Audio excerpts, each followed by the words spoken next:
here we go. So if we look at our outline, so here's where we are. Better priest, better covenant, better sacrifice. So what I want to say, again, remind us, this theology, this is the theology section of the letter, right? I mean, there are other sections, but the most concentrated, extended theological portion of the letter. Let's remember, better priest, better covenant, better sacrifice, all serves the exhortation, the sermon, the main point. Don't fall away. It is not intended to work independently of the exhortation. So we've seen the better priest. He's a Melchizedekian priest.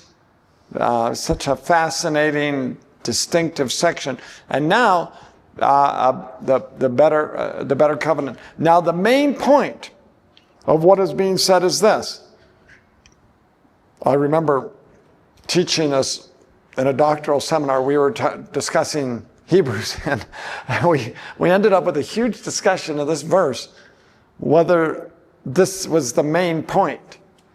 And one of my doctoral students finally said, it says it's the main point. It says it is the main point. It says it's the main point. I think it's the main point of the doctrinal section, however, right? So, in other words, because I think the main point ultimately is don't fall away. But the main point, so this is a very important verse, isn't it? If he tells you it's the main point, then we want to pay attention. We have this kind of high priest. We have a Melchizedekian priest. We have all the things said in chapter 7 about him. That's the kind of priest we have. So, we have it. We have it now. Because there, it's echomen. We have it. Present tense, right? We possess it. We have it. It's not future. It's ours now. And then the main point, here it goes, right? Blow the trumpets, who sat down at the right hand of the throne of the majesty on high. Where's that come from? Class?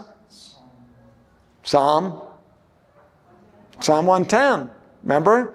Psalm 110. Remember, that's how he begins the book. After making cleansing for sins, he sat down at the right hand of the majesty on high.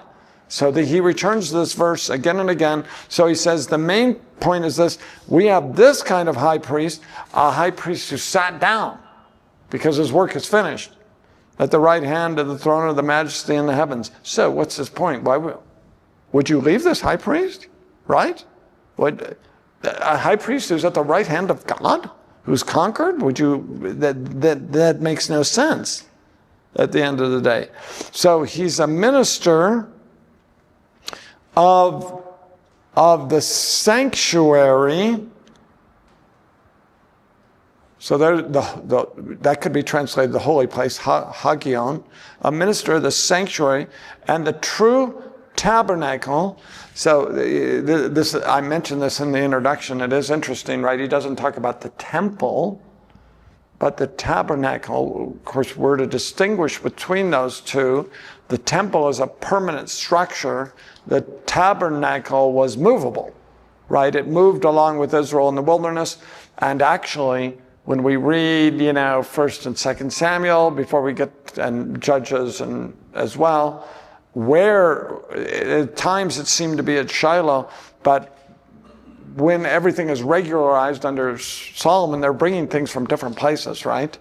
So that tabernacle is a movable sanctuary, but the tabernacle, he's a minister of the sanctuary and the true tabernacle that was set up by the Lord and not man. So now we see, right, this is both linear eschatology, because there's the old tabernacle, the physical tabernacle that was on earth, and now there's a true tabernacle, right, at a new point in time. So it's linear, it's historical, but also we're seeing the spatial come in, right? We have the true tabernacle set up by the Lord. So here's part of the debate. Is that a literal tabernacle in the heavens? So we'll talk more about that in a minute. For every high priest is appointed to offer gifts and sacrifices.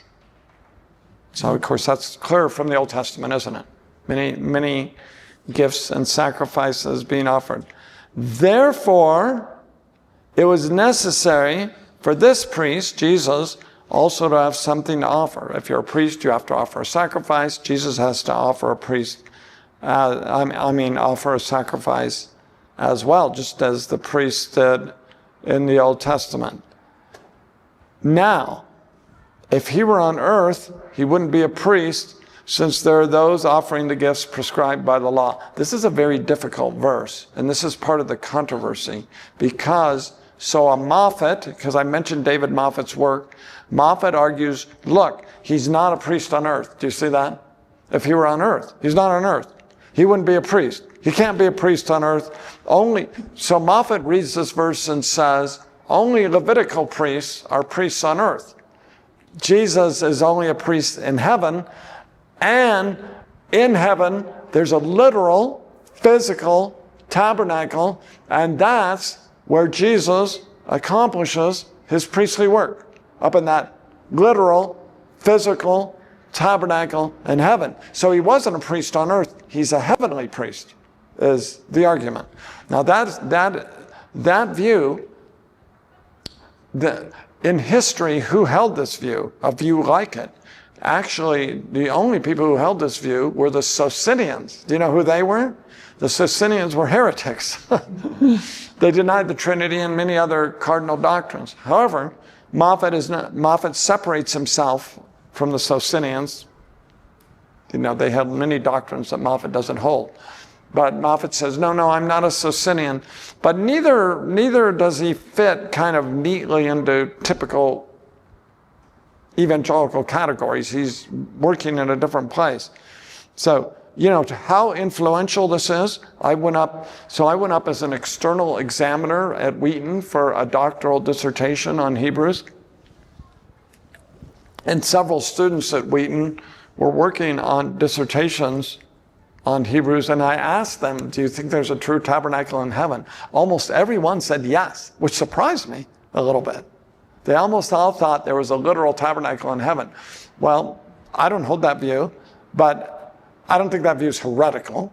But what's interesting to me is, oh wow, this view is so popular that most of the new doctoral students were holding this view, at least at Wheaton. I don't think that'd be true at Southern.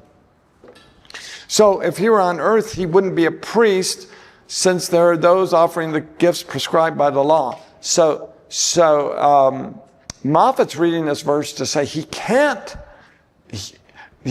be a priest on earth, because then the only kind of priesthood there is on earth is the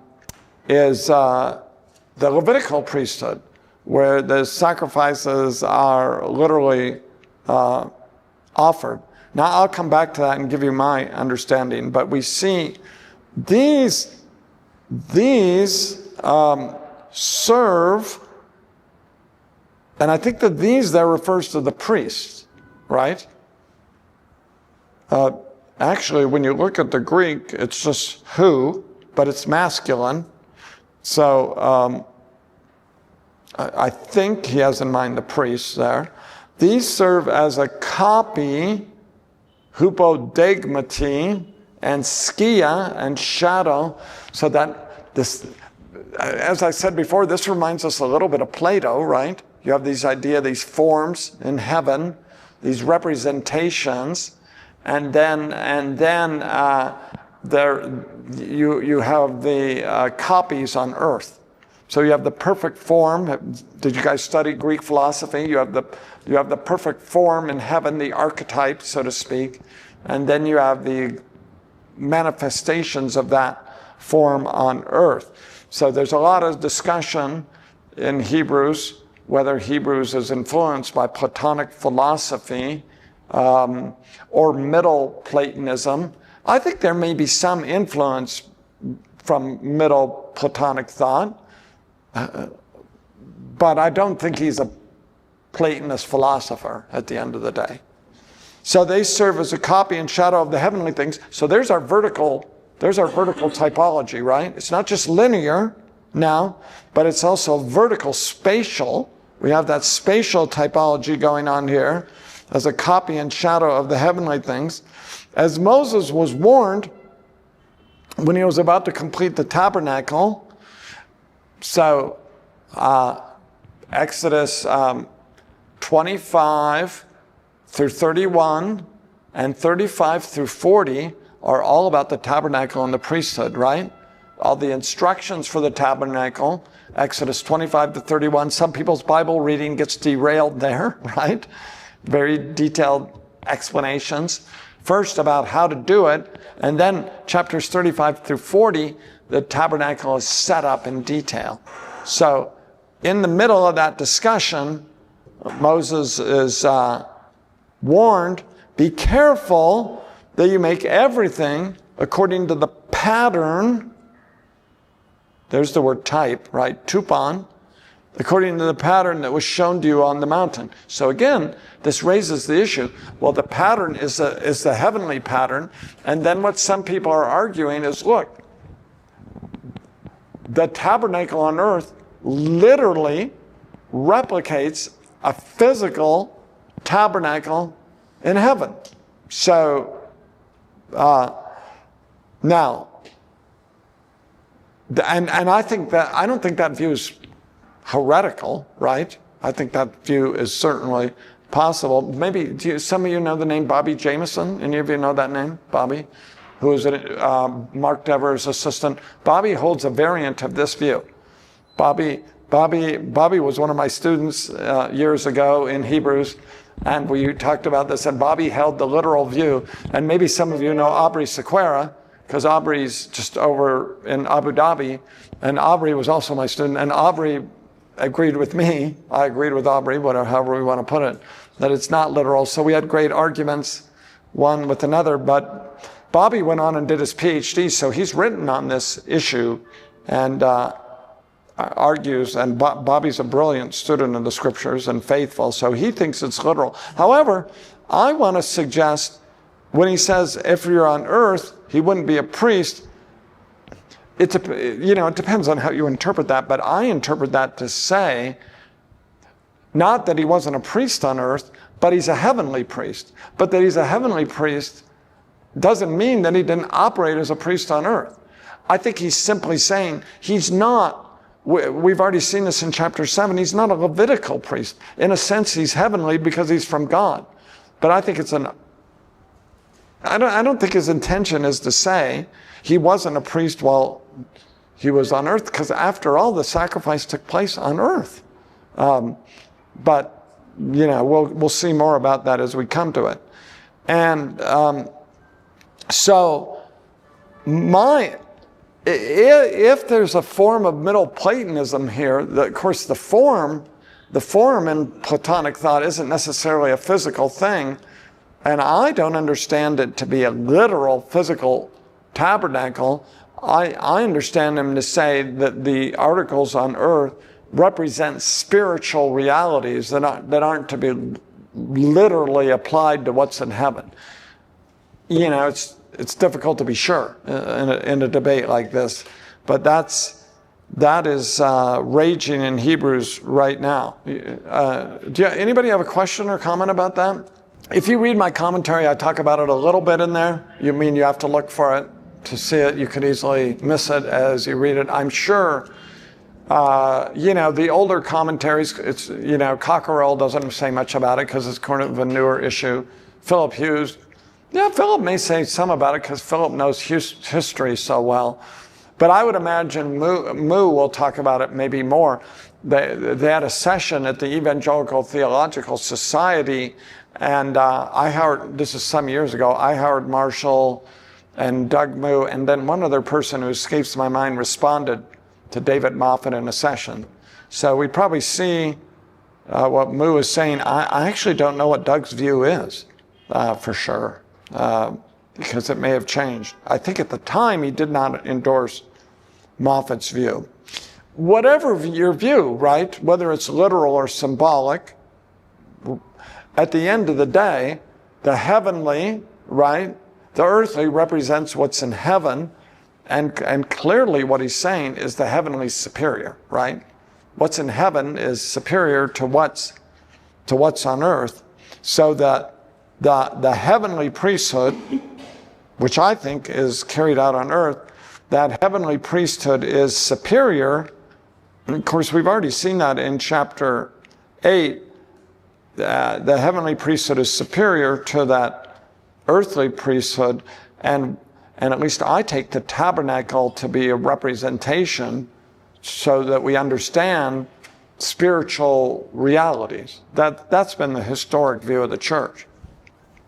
So Jesus has now obtained a superior ministry. There he doesn't use the word better, so superior is a good translation of dia phoroteras. He's obtained it's really a synonym with the word better, though. His ministry is better, and to that degree, and now he morphs over to that degree, he is the mediator of a better covenant. So there's his favorite word. It's a better covenant than the old covenant, which has been established on better promises. So, I think what I want to say there, I think I'll unpack in the verses to come. But do you want to say anything about these first 6 verses? I think he's trying to say that, at least in Hebrews, we need to reformulate our idea of the atonement. And the atonement, for him, it's not, the atonement really didn't take place in the sacrifice of Christ on earth, but it takes place in heaven. Now, why that matters so much to him, I mean, I don't know if I could speak for him, but at least for me, I'm resistant to that, because I think it takes away from what Christ did on earth. And I think that, in my view, that is not what Hebrews is saying. And the Hebrews, therefore, one of the things people have said, well, does your view fit with the rest of the New Testament? And he's tried to defend the idea that it does, but I think it sits awkwardly with what we find in Paul and in the Gospels as well. So I think he's trying, so I can't probably express this completely right, because I'm not like an expert on Moffat, but I think he's trying to formulate a new understanding, sort of like Wright's new perspective on Paul, kind of a new perspective on the atonement. Yeah, but what the bottom line of it is, at least what I'm getting out of it is, it's taking away, this is my language, right, from what Christ has accomplished on earth and his sacrifice on earth, and that's what I'm disagreeing with. Yeah. So for me, the tabernacle is a symbol of God's presence. And yeah, the final effective sacrifice had not been given. So the tabernacle represents the very presence of God in heaven. Jesus passed through the heavens and came into God's very presence. Yeah, that had not happened yet under the old covenant. I guess they'd say that. I mean, I haven't heard it exactly that way. I guess a Moffat disciple would say, yeah, that there's this literal tabernacle up there, and the priestly sacrifice hasn't been offered yet. It's sitting up there waiting for it, I guess, is what they'd say. So, yeah, that's right, because I don't think there's compartments in heaven. That's another, it's just God's presence. It's not like you have to go through a series of places, the outer court, inner court, holy, most holy place. Yeah, it's interesting. Okay, we'll talk about the covenant. Maybe that'd be enough for today. For if that first covenant had been faultless, there would not have been occasion for a second one. So the word amemptos, without blame. So isn't that interesting? God gave a covenant, what did the text say, that had faults. But God is perfect, right? But God can still give a covenant that is not, what's the word? The best. I think I can say that, right? He tells us. He gave, this is, as I said, this is what bothered Marcion, right? Why Marcion even wanted to have a different Old Testament God, this kind of thing. But finding fault with them, I don't usually do this, but you see, oh yeah, maybe that's not significant. I don't think I need to spend time with that.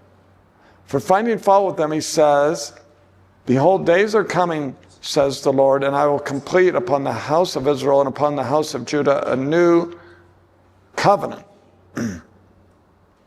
So this is clearly Jeremiah 31. You all know that passage very well. Jeremiah, if we think a big picture, if you think of Jeremiah, big picture, a nice way to think of it, a really big picture, chapters 1 through 29, judgment, mainly chapters 35 through 52, 34 through 52, judgment, chapters 30 through 33, salvation, right? So most of the book is about judgment. I mean, that's a little bit simplistic, right? But it's good to see that big picture. So this is from Jeremiah 31, the salvation picture of the book. So just a way of, when we think of reading the Old Testament, if you read Jeremiah, I just finished reading it again, chapter by chapter. If we read Jeremiah, our minds are occupied with judgment. But the New Testament, when it appropriates Jeremiah, actually emphasizes the chapters on salvation, right? So we should concentrate on those chapters. Of course, we don't deny the chapters on judgment. They're there as well.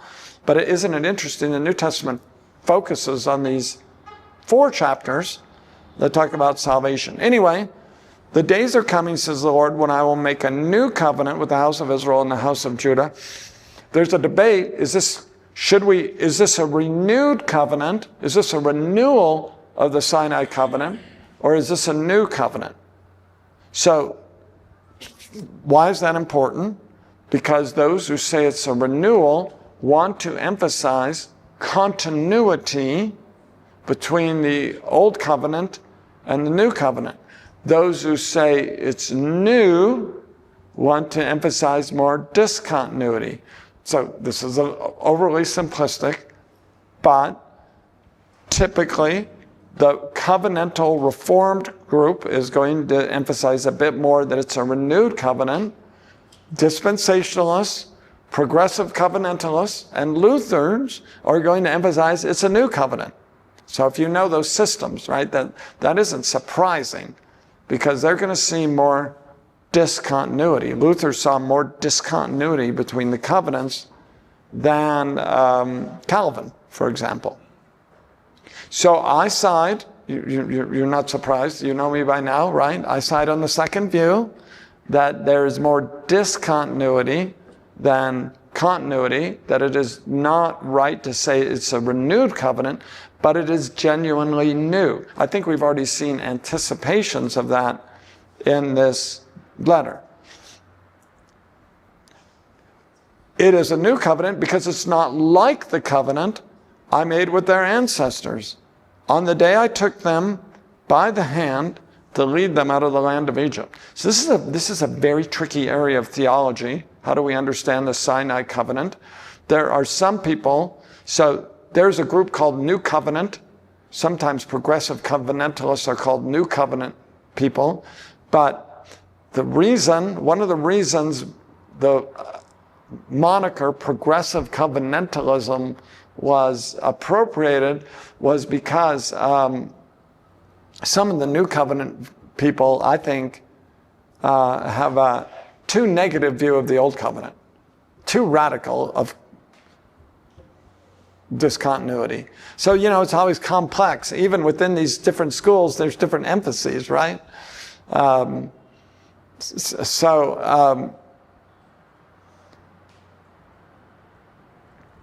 did I say this? Because on the day I took them by the hand to lead them out of the land of Egypt. So there's grace in the Sinai covenant. That's what some New Covenant people don't see. Yes, God was gracious to his people. We ought not to only understand the Sinai covenant in terms of Law. You have seen what I did to the Egyptians and how I carried you on eagle's wings and brought you to myself. That's grace, right? God delivers his people, carrying them on eagle's wings. He was good to his people. Before he gives the 10 Commandments, what does he say? I am the Lord your God who brought you out of the land of Egypt, out of the place of slavery. First, liberation, then commands. The commands are given to a people he's freed. So that is significant. I want to say, yes, there is grace. There's grace present. He saved his people. But then, I showed no concern for them, says the Lord, because they did not continue in my covenant. That's the LXX. Literally, I did not care about them, right? It says, if we look, I just want to show you something. It's a minor point, but I think it's worth showing to you, because it relates to what we talked about earlier. So remember, in Hebrews it says, and I didn't care for them because they did not continue in my covenant. Remember that? There's the LXX. So I'll translate for you. Because they did not remain in my covenant, and I did not care for them, says the Lord. So that's how that text goes. So I delivered them. I took them by the hand. I delivered them from Egypt. But they, Israel, violated the covenant stipulations. As a result, I didn't care for them. I judged them, I think is what he means, right? Because if you violate the Sinai covenant, then there are consequences. There are covenantal curses. We read about those, Deuteronomy 27 and 28, Leviticus 26. The prophets mention them again and again, right? If you read the story, there's covenant curses. However, the Hebrew doesn't say quite the same thing. So it starts out, not like the covenant which I cut with their fathers in the day I took them by the hand to bring them out from the land of Egypt. Okay, that's basically exactly the same, right? Which they broke my covenant. Okay, they didn't keep the covenantal stipulations. But then the Hebrew says, even though I was balati, I was a husband to them, says the Lord. Well, that's different from, and I did not care for them, right? That's a different reading. I did not care for them, more specifically says, hey, I judged them. Do you see what I'm saying? It's a different statement. I was a husband to them is saying, they didn't keep my covenant, but I was good to them. So here's my point. Is it a problem? Is it a problem that Hebrews quotes the LXX that differs from the Masoretic text? And my answer to that is, this is probably a terrible thing to talk about at 4:37 in the afternoon, just a technical point. But anyway, here we are. My answer to that is that yes, the wording is different, but at the end of the day, the idea is the same. So I don't think, therefore, it's a problem. When we think of how they appropriate the Old Testament text, at the end of the day, both of these passages are saying Israel was judged by the Lord because they didn't keep the covenant stipulations. Yes, the MT is right. God cared for his people. But the LXX is also right. He judged the people. Both ideas are in this text. So it's a faithful rendition of what Jeremiah had in mind. There's no contradiction there. So I hope that was helpful. If it wasn't, just forget about it, right? For this is the covenant that I will make with the house of Israel after those days, says the Lord. So I will put my laws into their minds. I will write them on their hearts. I will be their God and they will be my people. Of course, that's the covenant formulation, right? The covenant formulation is God will be our God. We will be his people. What is distinctive about the new covenant, right, is the law is now not just written on tablets, but it's written on our hearts, right? Inscribed on our hearts by God himself. This is my problem, right? I mentioned this with the Wilson view, right? How is it that a law written on the heart, Ezekiel 36, by the Spirit can be revoked? In fact, Paul picks this up, right? 2 Corinthians 3:3. You show that you are Christ's letter delivered to us, and then he picks up on this, not written with ink, but with the Spirit of the living God. Not on tablets of stone, clearly thinking of the Old Covenant, right, in the commandments, but on tablets of human hearts. The Spirit has now written the law on our hearts. So he has made us competent, Paul says, as ministers of a new covenant, not of the letter. What's the letter? It's the command. The commands are good, right? Don't murder, don't commit adultery. Those commands are good. But not of the letter, but of the Spirit. What's the problem with the Old Covenant? The letter without the Spirit, we don't keep it, right? We violate it. So it's not the content of the covenant that's the problem. It's the lack of enablement of the covenant. It's the lack of the Spirit. For the letter kills. So this is what Paul says. The law without the Spirit kills, but the Spirit gives life. Therefore, Paul can describe the Old Covenant as a ministry of death, right? It's a ministry that kills us, not because there's anything wrong with the law, but because of us, because of our sin. That ministry of death, chiseled in letters on stone, he's clearly thinking of the Old Covenant, came with glory, right? But the ministry of the Spirit is more glorious because that Old Covenant is a ministry that brought condemnation. Not because there's anything wrong with the commands, but because of human sin. But the ministry of the Spirit brings righteousness. So, what had been glorious is not glorious now by the comparison of the glory that surpasses it. For if what was set aside was glorious, what endures will be even more glorious. The Old Covenant is set aside. We're not under that covenant. There's a new covenant. Now there's the Old Covenant set aside. There's a new covenant. Calvin compares this to the moon and the sun. I think that's a nice illustration. The Old Covenant's like the moon, but once the sun comes out, the glory of the Old Covenant is effaced by the new. So I think it's genuinely new. The law is written on the heart. Each person will not teach his fellow citizen, in each his brother or sister, saying, know the Lord. Of course, we do say know the Lord to one another, don't we?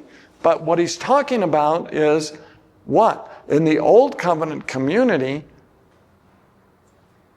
probably the majority of the covenant members were not regenerate. They didn't know the Lord. They violated the covenant stipulations.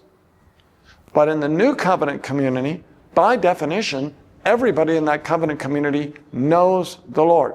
Everybody in the covenant community is a believer. Now, right, you'd say, well, are there some people in the community that aren't Christians? Right, but they're not part of the new covenant, right? We recognize that there are people who are part of the community who aren't really part of the new covenant because they will all know me. Right? That's what's new. What was not true in the Old Covenant? They didn't all know him. They'll all know me in the New Covenant. From the least to the greatest of them. Every covenant member. So, this is a big difference between Baptists and Presbyterians. By the way, I love Presbyterians. They're amazing. There have been, true confessions, there have been times in my life I've wanted to be a Presbyterian for various reasons. But I can't get there exegetically and theologically. But in the Presbyterian Church, in the Presbyterian Church, you have people who are members of the church, baptized, at least, right? Baptized, who don't have the Spirit. And of course, in Baptist churches, at least we never do that intentionally, right? When I say Baptist, I'm not saying the name Baptist, but they practice believers' baptism, right? So the difference between the covenants is in the Old Covenant, most probably most did not know the Lord. But in the new covenant, every covenant member knows the Lord because what? The law is written on their hearts. Now, so that is very significant, and that makes the new covenant new. Then for I will forgive their wrongdoing, and I will never again remember their sins. So this is very important to the author. The new covenant brings final and definitive forgiveness that was never accomplished under the old covenant. So is there a newness in the new covenant? Yes, in terms of its the work of the Spirit, the writing of the law in the heart. Every covenant member is changed, and the securing of a forgiveness that was never obtained under the old covenant. By saying a new covenant, he has declared that the first is obsolete. The old covenant is over. And what is obsolete and growing old is about to pass away. That verse is controversial. I don't think he's saying in that verse, the old covenant is partly here. I think what he's saying in that verse, he's thinking from the perspective of the Old Testament. From the perspective of the Old Testament, that covenant is old and it's not going to last forever. So this is a very important passage, both theologically and for the argument of Hebrews. And we know how important it is because he quoted the whole thing, right? That's a long Old Testament citation. So this is very important to his argument. So, do you want to say anything about these verses? Yeah. Yeah, that's what they'd say. And they'd say, hey, you Baptists, when by Baptist, I don't mean denomination, I mean believers' baptism. You guys baptize people who are unconverted too. So, hey, you have people in your community who aren't saved. But then our response is, we don't do that intentionally, though. You guys do it intentionally. You guys bring in unconverted people through baptism into the church. There's a very interesting essay by Jonathan Rainbow in our book on believers' baptism. And Jonathan argues that Zwingli was the first person in church history to introduce this idea that you can be baptized without being regenerated. Because the Baptists, right, the Catholics believed when you're baptized, you're regenerated. And so there's a sense, I hope you understand what I'm saying. I don't endorse a Catholic view of baptismal regeneration, but there's a sense Baptists identify more with Lutherans and Catholics who believe in baptismal regeneration because at least they tie baptism to conversion. And Rainbow points out Zwingli's the first person in church history to say, no, you can be baptized and not be Christian, really, not be born again. So that was an innovation and a bad one. Yeah, I think. Yeah. There is a big debate when did infant baptism begin? There's a big debate even between Ahland and Joachim Jeremias. I think a good argument can be made that they didn't practice infant baptism in the earliest part of church history, but then they began to practice it when the sacramental system came in, and they began, especially under Augustine, that you had to wipe away original sin by baptism. And also in the early church, so it's very complicated in the early church. Also in the early church, many people delayed their baptisms and were not baptized as infants because they believed that if you sinned in a significant way after your baptism, you would be damned. So if you read Jeremias and Ahland, they look at both sides. It's actually very controversial. I think in our book on believers' baptism, we have a chapter by Steve McKinnon, and he argues that infant baptism was not practiced from the beginning. Yes, I know what you're saying. All of Jerusalem and Judea came and were baptized by John, and no way, right? Lots of people. Yes, and Presbyterians, some would say that. The problem here is, of course, he further defines it from the least to the greatest. I think shows he's speaking more universally in the context. He even further defines it. From the least to the greatest, I think most naturally means everybody. So, but yeah, Presbyterians would disagree, at least some would, yeah. Or maybe not all of a kind. Yeah, maybe all of a kind, but all is just a general term that doesn't mean all. Right? You could say all, most. And then there are places that all means that, right? All doesn't mean virtually every person. So I think you could defend that view. Yeah. No. I don't think it's circumcision alone that makes you a member of the covenant community.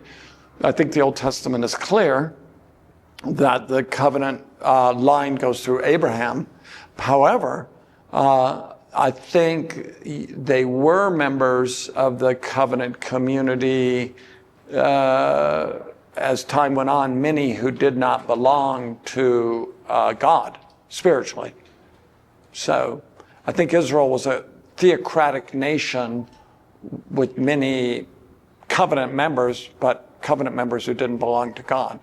Now, most covenant theologians would agree with that, right? The covenant community is made up of both the regenerate and the unregenerate, and you enter the covenant community through circumcision. But they're not saying, well, everybody circumcised is therefore a member of the covenant community, because it comes through covenant families, right? Covenant families. So you're a member of the covenant if your parents are covenant partners. Yeah, well, I think there's a more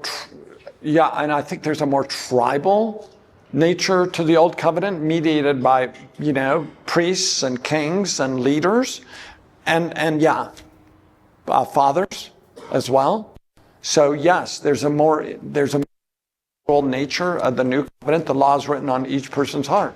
So it makes sense, doesn't it, as well, that the covenant sign changes from circumcision to baptism, because every covenant member is now baptized. I think on that, Baptists and Presbyterians, at least on that last point on baptism, would agree. Yeah.